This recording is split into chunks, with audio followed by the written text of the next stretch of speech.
इस एक्सप्लेनर में आपका स्वागत है। आज हम एक ऐसे माइंड बेंडिंग साइबर थ्रिलर की गहराई में उतरने वाले हैं जो हकीकत और भ्रम के बीच के फर्क को पूरी तरह से मिटाकर रख देता है। जरा सोचिए, एक बेहद खौफनाक नज़ारा है। एक खून से सना हुआ अपार्टमेंट जहां जमीन पर दूसरे विश्व युद्ध में इस्तेमाल हुई गोलियों के खोखे बिखरे पड़े हैं। और ठीक यहीं पर हमारी कहानी का मेन कैरेक्टर बेंजामिन नाम का एक हैकर खुद को दुनिया का सबसे मोस्ट वांटेड हैकर डिक्लेयर करता है।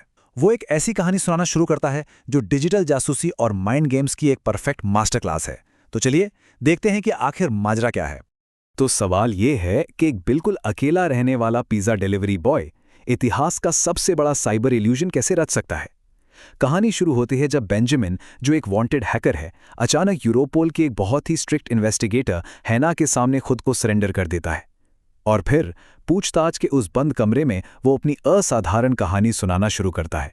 एक मामूली पिज़्ज़ा डिलीवरी बॉय से दुनिया का सबसे खूंखार हैकर बनने का उसका ये सफ़र सिर्फ कुछ कंप्यूटर कोड्स तक सीमित नहीं है, बल्कि ये एक इंसान के अपनी पहचान ढूंढने और एक बहुत बड़े धोखे की कहानी है। पता है, बेंजामिन असल में दो बिल्कुल अलग अलग दुनियाओं में जी रहा है। अगर हम रियल वर्ल्ड यानी भौतिक दुनिया की बात करें तो उसकी कहानी बेहद दुखद है। वो एक ऐसा लड़का है जिसे समाज ने मानो भुला ही दिया है। उसकी मां मानसिक बीमारी से जूझ रही थी और उन्होंने आत्महत्या कर ली, जिसके बाद उसकी दादी ने उसे पाला। मतलब वो खुद को ना किसी सुपर हीरो की उस दुखद बैक स्टोरी वाले किरदार की तरह देखता है। लेकिन डार्कनेट की उस छुपी हुई दुनिया में गेम बिल्कुल पलट जाता है। 14 साल की उम्र से ही कोडिंग सीखते हुए इंटरनेट की गहराइयों में उसने अपनी एक ऐसी पहचान बना ली है जहां वो पूरी तरह निडर है, बेहद ताकतवर है और अपनी मर्जी का मालिक है। अब इस डार्कनेट की विशाल दुनिया में बेंजामिन का सिर्फ एक ही आइडल है, एक लेजेंडरी हैकिंग किंगपिन जिसे MRX कहा जाता है। मजे की बात यह है कि किसी को नहीं पता कि MRX आखिर है कौन, लेकिन पूरी हैकर कम्युनिटी उसे अपना भगवान मानती है। MRX के 3 सुनहरे नियम हैं जो इस पूरी कहानी का बेस बनाते हैं। पहला रूल, कोई भी सिस्टम सुरक्षित नहीं है। दूसरा, हमेशा उस चीज को टारगेट करो जिसे हैक करना असंभव माना जाता हो। और तीसरा, साइबर स्पेस को कभी बहुत ज्यादा सीरियसली मत लो, इसमें हमेशा मजा करो। बेंजामिन ने बस इन्हीं 3 नियमों को अपनी जिंदगी का मंत्र बना लिया। बेंजामिन की जिंदगी में असली टर्निंग पॉइंट तब आता है जब वो अपनी क्रश मरी की मदद करने के चक्कर में यूनिवर्सिटी का सर्वर हैक करता है और पकड़ा जाता है। सजा के तौर पर उसे 50 घंटे की कम्युनिटी सर्विस करनी पड़ती है। और यहीं उसकी मुलाकात होती है मैक्स से। मैक्स तुरंत बेंजामिन के हैकिंग टैलेंट को पहचान लेता है और उसे अपने 2 और दोस्तों स्टीफन और पॉल से मिलवाता है। ये चारों मिलकर तय करते हैं कि वे एक बागी हैकर ग्रुप बनाएंगे।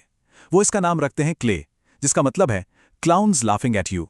शुरुआत में ना CLG ग्रुप बस छोटी मोटी शरारतें करता है, जैसे एक पार्टी में सिर्फ अपना टशन दिखाने के लिए वो पूरे इलाके के पावर ग्रिड को हैक करके बत्तियां बुझा देते हैं। लेकिन धीरे धीरे उनका कॉन्फिडेंस बढ़ता है। वो एक सरकारी हिटलर सेमिनार की प्रेजेंटेशन को हाईजैक करते हैं और बड़ी सी स्क्रीन पर अजीबोगरीब मजाकिया वीडियो चला देते हैं। इन सब के पीछे उनका सिर्फ एक ही मकसद था, डार्कनेट की दुनिया में किसी भी तरह से मशहूर होना और अपने आइडल MRX का ध्यान अपनी ओर खींचना।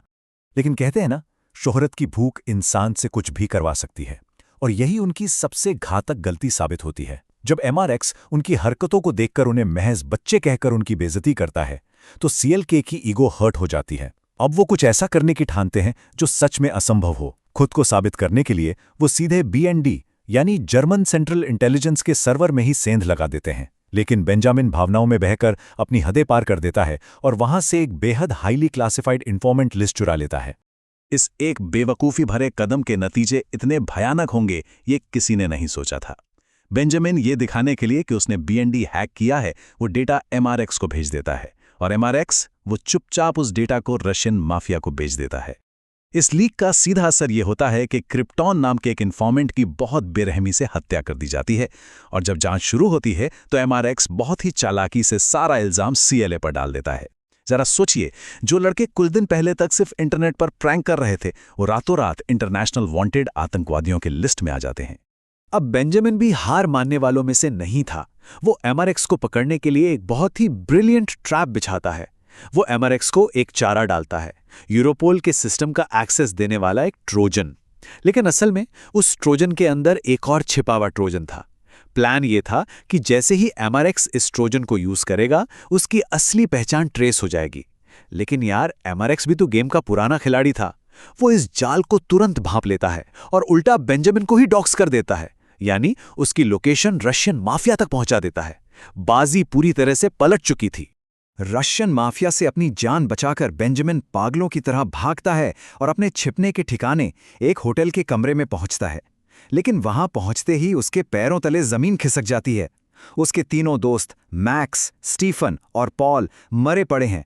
फर्श पर हर तरफ गोलियों के खोखे बिखरे हैं। अपने दोस्तों की मौत देखकर बेंजामिन पूरी तरह टूट जाता है और उसे कोई और रास्ता नहीं सूझता। वो सीधा यूरोपोल पहुंचता है और इन्वेस्टिगेटर हैना को एक डील ऑफर करता है। वो MRX का पर्दाफाश करेगा, लेकिन बदले में उसे विटनेस प्रोटेक्शन प्रोग्राम में एक नई पहचान चाहिए। हैना इस डील के लिए मान जाती है और अब बेंजामिन अपना मास्टर स्ट्रोक खेलता है। वो MRX के कंप्यूटर पर नहीं बल्कि उसके अहंकार पर वार करता है। वो डार्कनेट पर यह अफवाह फैला देता है कि MRX असल में एक स्निच है, एक धोखेबाज है, और खुद को असली MRX बताने लगता है। जाहिर है MRX की ईगो इस चोट को बर्दाश्त नहीं कर पाती। गुस्से में बौखलाकर खुद को असली साबित करने के चक्कर में MRX अपनी सारी सिक्योरिटी और फायरवॉल हटा देता है। और बस बेंजामिन को यही तो चाहिए था। सिक्योरिटी हटते ही बेंजामिन उसका IP एड्रेस ट्रेस कर लेता है और पता है वो खूंखार किंगपिन कौन निकलता है? न्यूयॉर्क में बैठा एक 19 साल का लड़का। अब ऐसा लग रहा है ना कि सब कुछ सॉर्टेड है, केस सॉल्व हो गया। लेकिन कहानी में अभी एक बहुत बड़ा पेंच बाकी है। इन्वेस्टिगेटर हैना की नज़र अचानक एक छोटी सी चीज पर पड़ती है। बेंजामिन ने अपनी कहानी में बताया था कि जब वो लोग यूरोपोल में घुसे थे तो मैक्स के हाथ में चोट लग गई थी। लेकिन जब बेंजामिन कमरे से बाहर निकल रहा होता है, हैना नोटिस करती है कि उस घाव का निशान असल में बेंजामिन के हाथ पर है। इस एक छोटे से सुराख ने बेंजामिन की बुनी हुई पूरी कहानी की धज्जियां उड़ा दी। हैना का शक गहरा जाता है और वो तुरंत इन्वेस्टिगेशन शुरू करती है। उसे पता चलता है कि बेंजामिन की मां को मल्टीपल पर्सनालिटी डिसऑर्डर था, जो एक अनुवांशिक मानसिक बीमारी है। और जब वो बेंजामिन की दादी के घर जाती है तो उसे द्वितीय विश्व युद्ध की उन गोलियों के खाली खोखों का डिब्बा मिलता है। इसके बाद जो सच सामने आता है वो बिल्कुल दिमाग हिला देने वाला है। मैक्स, स्टीफन और पॉल, इनका तो कोई वजूद ही नहीं था। ये सब के सब बेंजामिन के दिमाग की उपज थे। वो अकेला ही ये सारे हैक कर रहा था। हर एक चोरी उसने बिल्कुल अकेले की थी।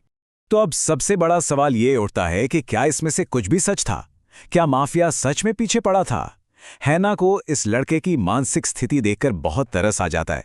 उसे लगता है कि ये मेंटली अनफिट है और इसे विटनेस प्रोटेक्शन प्रोग्राम में तो नहीं रखा जा सकता।